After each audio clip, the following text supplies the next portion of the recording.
Amigos queridos, boa noite. Mais uma vez juntos, em nome de Jesus, agradecendo a presença de vocês, a audiência. Sabemos que vocês estão sempre conosco, que estão sempre procurando estudar a doutrina espírita. Sabemos de tudo isso e, em nome de Jesus, pedimos que bons espíritos nos ajudem, nossos amigos espirituais, a exercer essa tarefa em nome dele, com a ajuda desses amigos espirituais, que são nossos amigos de todas as horas. Vamos juntos levar adiante essa tarefa que não depende só de mim, mas depende de vocês também, porque vocês são uma das partes mais importantes dessa tarefa, porque vocês é que vão beber dessa água. E eu estou ofertando, com a ajuda de Jesus, a água para que vocês possam se dessedentar. Não é bom assim? Então vamos estudar, vamos agradecer. E hoje nós, como sabemos, fazemos o estudo da coleção Fonte Viva, ditada por Emmanuel a Chico Xavier. E essa coleção possui 5 livros: Vinha de Luz, Caminho, Verdade e Vida, Ceifa de Luz, Fonte Viva e Pão Nosso. São 5 livros muito importantes para que a gente possa adentrar sempre com muito cuidado o estudo da doutrina espírita, com muito cuidado, muita atenção, com muito amor. Queremos agradecer também a presença do nosso amigo espiritual, Emmanuel, que está sempre nos servindo com boas lições. Hoje nós temos uma lição denominada Faze Isso e Viverás, do livro Caminho, Verdade e Vida, número 157, a lição. E disse-lhe, respondeste bem, faze isso e viverás, disse Jesus. Lucas 10, 28. O caso daquele doutor da lei que interpelou o mestre a respeito do que lhe competia fazer para herdar a vida eterna reveste-se de grande interesse para quantos procuram a bênção do Cristo. Realmente é muito importante conhecer essa passagem, porque ela se encontra numa das passagens também do Evangelho segundo o Espiritismo, que nós separamos para ler para vocês e nós interpretarmos juntos. Ela está contida no Evangelho segundo o Espiritismo, que menciona esse versículo dos Evangelhos. No Evangelho segundo o Espiritismo, no capítulo 16. Capítulo 16, não se pode servir a Deus e a Mamon. E ele fala exatamente sobre essa passagem que Jesus teve, esse encontro que ele teve com o rapaz que lhe perguntou sobre a vida eterna. Neste ponto, Kardec coloca no Evangelho segundo o Espiritismo, no capítulo 16, não se pode servir a Deus e a Mamon, na salvação dos ricos. Não se pode servir a Deus e a Mamon. Não se pode servir a 2 senhores. E ele diz assim: ninguém pode servir a 2 senhores, porque ou odiará um e amará a outro, ou se prenderá a um e desprezará o outro. Não podeis servir simultaneamente a Deus e a Mamon. Lucas 16, 13. E aí ele comenta, Kardec comenta a passagem e vem então a parábola que Jesus passou ao rapaz que lhe fez a pergunta. Então, aproximou-se dele o mancebo e disse: bom mestre, que bem devo fazer para adquirir a vida eterna? Respondeu Jesus: Por que me chamas bom? Bom só Deus o é. Se queres entrar na vida, guarda os mandamentos. Que mandamentos? Retrucou o mancebo. Disse Jesus: Não matarás, não cometerás adultério, não furtarás, não darás testemunho falso. Honra teu pai e a tua mãe, e ama teu próximo como a ti mesmo. O moço lhe replicou: Tenho guardado todos esses mandamentos desde que cheguei à mocidade. Que é que ainda me falta? Disse Jesus: Se queres ser perfeito, vai, vende tudo o que tens, dá-o aos pobres e terás um tesouro no céu. Depois vem e segue-me. Ouvindo essas palavras, o moço se foi todo tristonho, porque possuía grandes haveres. Jesus disse então a seus discípulos: Digo-vos em verdade que bem difícil é que um rico entre no reino dos céus. Ainda uma vez vos digo, é mais fácil que um camelo passe pelo buraco de uma agulha do que entrar um rico no reino dos céus. E aí Kardec faz uma remissão a respeito desse assunto, falando sobre essa passagem que Jesus fala do camelo. Esta arrojada figura pode parecer um pouco forçada, pois que não se percebe que relação possa existir entre um camelo e uma agulha. Acontece, no entanto, que em hebreu a mesma palavra serve para designar um camelo e um cabo. Na tradução deram-lhe o primeiro desses significados, mas é provável que Jesus a tenha empregado com a outra significação, seria um cabo. É pelo menos mais natural. Então seria, que era mais fácil passar um cabo pelo buraco de uma agulha do que entrar um rico no reino dos céus. Jesus foi muito claro nessa passagem quando ele se referiu ao rapaz que queria possuir a vida eterna e segui-lo. Mas para possuir a vida eterna e segui-lo, ele teria que se desfazer de todos os seus bens e entregá-los aos pobres. Entregar a sua renda, aquilo que fosse apurado com a venda dos seus bens.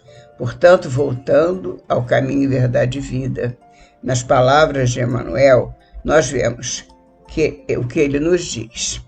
A palavra de Lucas é altamente elucidativa, porque Lucas anotou o que Jesus falou, não é isso? Não se surpreende Jesus com a pergunta: e conhecendo a elevada condição intelectual do consulente, indaga acerca da sua concepção da lei e fala-o sentir que a resposta à interrogação já se achava nele mesmo, esculpida na tábua mental de seus conhecimentos. Esse rapaz, ele que fazendo a pergunta a Jesus, ele já sabia, estava nele mesmo a resposta, porque ele não iria se desfazer dos seus bens e, na verdade, as condições para seguir Jesus era sempre entregar tudo àqueles que mais precisam, amar ao próximo como a si mesmo. Se ele disse que seguia todos os mandamentos, então ele deveria, antes de mais nada, amar o próximo como a ele mesmo e, de preferência, distribuir. Por isso Jesus falou, porque não era condição para seguir Jesus distribuir todos os bens. Mas como Jesus conhecia a intimidade do rapaz, ele sabia que jamais o rapaz faria tal coisa, por isso ele colocou essa imposição: vende tudo que tens e dá aos pobres, porque Jesus já sabia que a resposta estava no próprio rapaz, ele jamais faria isso. Ele mesmo já respondeu dentro dele que não poderia seguir Jesus. Portanto, estava a resposta esculpida na tábua mental dos conhecimentos do rapaz. E disse Jesus, prosseguindo com Emanuel: respondeste bem, diz o mestre, e acrescenta: faze isso e viverás. Semelhante afirmação destaca-se singularmente porque o Cristo se dirigia a um homem em plena força de ação vital, declarando, entretanto: faze isso e viverás. Curioso, porque era um jovem, né? E ele disse: faze isso e viverás, como se ele não fizesse, ele não viveria. Mas, na verdade, o viver que Jesus menciona aqui é o viver espiritual e não o viver na matéria, não no corpo físico, porém, viver espiritualmente. Prosseguindo. É que o viver, diz Emanuel, é que o viver não se circunscreve ao movimento do corpo, nem à exibição de certos títulos convencionais. É o que nós estávamos mencionando. A vida que Jesus fala, faze isso e viverás, ele há de viver não na matéria, porque a matéria ele poderia ter, como jovem que era, muitos anos ainda pela frente. Mas ele fala que ele viverá em espírito, teria o seu espírito vivificado, teria o espírito engrandecido, seria muito abençoado e o espírito seria muito iluminado se ele fizesse isso. Foi isso que ele disse: faze isso e viverás. Portanto, diz Emanuel, é que o viver não se circunscreve ao movimento do corpo, nem à exibição de certos títulos convencionais. Estende-se a vida a esferas mais altas, a outros campos de realização superior com a espiritualidade sublime. A mesma cena evangélica diariamente se repete em muitos setores. Grande número de aprendizes, plenamente integrados no conhecimento do dever que lhes compete, tocam a pedir orientação dos mensageiros divinos quanto à melhor maneira de agir na Terra. A resposta, porém, está neles mesmos, em seus corações que temem a responsabilidade, a decisão e o serviço áspero. É verdade, muitos de nós vivem procurando os amigos espirituais, os nossos benfeitores, nossos anjos guardiães, para saber se, quando tem oportunidade de falar com os benfeitores, o que o Senhor acha que eu deveria fazer nesta circunstância ou naquela outra circunstância em que eu gostaria de fazer isso ou aquilo. O Senhor acha que eu deveria fazer? O Senhor entende que seria melhor para mim? Na verdade, a espiritualidade entende, e Jesus também é por evidente, que nós temos que fazer aquilo que o nosso coração manda, porque nós somos responsáveis, nós temos o livre-arbítrio. Portanto, quando nós tomamos uma decisão, nós somos responsáveis por ela. Não são os nossos amigos espirituais que vão responder por nós, que vão decidir que caminho devemos seguir. Qual seria a melhor maneira de agir na Terra? Nós vamos agir na Terra segundo os nossos ensinamentos íntimos, as nossas inspirações, as nossas sensações, aquilo que nós desejamos de melhor para a nossa vida. E se eu quero alguma coisa de melhor para a minha vida, eu tenho que ter o livre-arbítrio de decidir a minha própria vida e responder pelos meus atos, perante não só o mundo, mas especialmente perante a espiritualidade, que me espera de mim que tome decisões acertadas segundo os mandamentos de Deus. Por evidente, nós temos muita responsabilidade. Portanto, não é perguntando aos amigos espirituais que nós caminhamos para adiante.